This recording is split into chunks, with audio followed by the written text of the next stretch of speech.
नमस्कार विद्यार्थी मित्रांनो, स्वागत आहे तुमचं पुन्हा एकदा महाडीबीटी स्कॉलरशिप या यूट्यूब चॅनलमध्ये. तर आजच्या या व्हिडिओमधून तुम्हाला दोन प्रॉब्लेमचे सोल्युशन आजच्या व्हिडिओमधून घेऊन आलेलो आहे.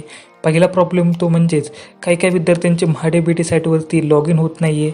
आणि दुसरा प्रॉब्लेम आहे, जेव्हा तुम्ही महाडीबीटी साईटवरती लॉग इन करत आहात तेव्हा तुम्ही जे मागील वर्षीच्या म्हणजेच शैक्षणिक वर्ष 2020 ते 2021 या शैक्षणिक वर्षामध्ये जे फॉर्मला अप्लाय केलं आहेत ते फॉर्म तुम्हाला आता दिसत नाहीत.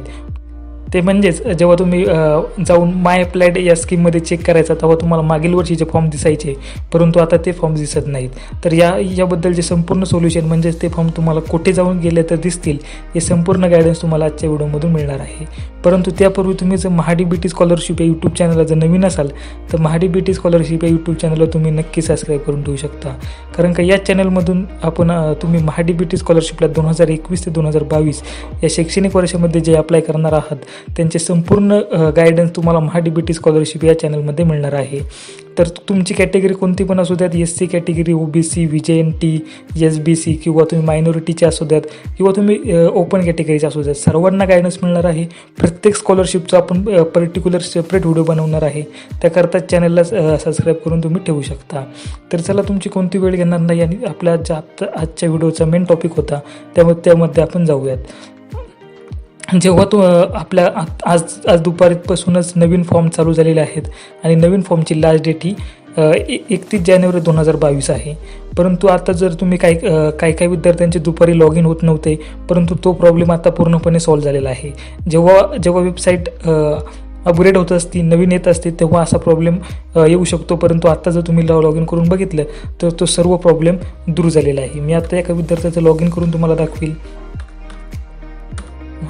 जेव्हा तुम्ही आता लॉग इन केलं तर तुमचं लॉग इन यशस्वीरित्या होत आहे. तर आता इथून पुढे आता येतो दुसरा क्वेश्चन होता, जेव्हा तुम्ही माय अप्लाइड स्कीममध्ये जाता तेव्हा तुम्हाला येथे कोणतीही स्कीम दिसत नाही. तुम्ही अंडर स्क्रुटिनी सुद्धा चेक करू शकता, अप्रूव्ड ॲप्लिकेशन बघू शकता, रिजेक्टेड ॲप्लिकेशन बघू शकता, फंड डिस्ब्युट इथं तुम्हाला कोणते इथे ॲप्लिकेशन दिसणार नाही जे तुम्ही मागील वर्षाचे केले होते किंवा तुम्हाला त्याची सेकंड इन्स्टॉलमेंट आली नसेल किंवा फर्स्ट इन्स्टॉलमेंट आली नसेल तर ते फॉर्म तुम्हाला कुठे दिसतील.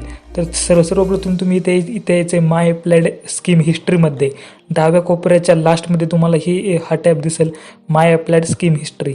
यामध्ये तुम्ही जर क्लिक केलं तर तुम्हाला इथं अशा प्रकारचा इंटरफेस ओपन झालेला दिसेल. तिथे तुम्ही सिलेक्ट अकॅडमिक इयरमध्ये जायचं आहे आणि इथे 2021 हा ऑप्शन सिलेक्ट करायचा आहे आणि सर्च या टॅबवरती क्लिक करायचं आहे. जेव्हा तुम्ही सर्चमध्ये करताल तेव्हा तुम्हाला आता इथे दिसेल अप्रूव्ड ॲप्लिकेशनमध्ये तुम्ही जे मागील वर्षी स्कॉलरशिपला अप्लाय केलं होतं ते तुम्हाला दिसेल.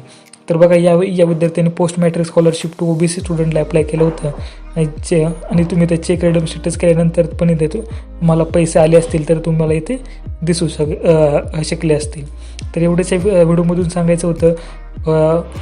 आणि आत्ता तुम्हाला कसं काय फॉर्म भरायचा आहे, रिन्युअल कसा भरायचा किंवा नवीन फॉर्म कसा भरायचा, तर संपूर्ण गायडन्स तुम्हाला 1 ते 2 दिवसामध्ये सर्व व्हिडिओ येऊन जातील.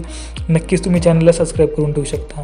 जर तुम्हाला हा व्हिडिओ आवडलेला असेल तर नक्कीच एक व्हिडिओला लाईक करा आणि जर तुम्ही टेलिग्राम वापरत असाल तर आपल्या चॅनलच्या किंवा आता व्हिडिओच्या डिस्क्रिप्शन बॉक्समध्ये तुम्हाला टेलिग्रामची लिंक मिळेल. नक्कीच आपला टेलिग्राम ग्रुप तुम्ही जॉईन करा, कारण का जे छोटे मोठे अपडेट असतात ते मी टेलिग्राम ग्रुपला नक्कीच टाकत असतो. धन्यवाद.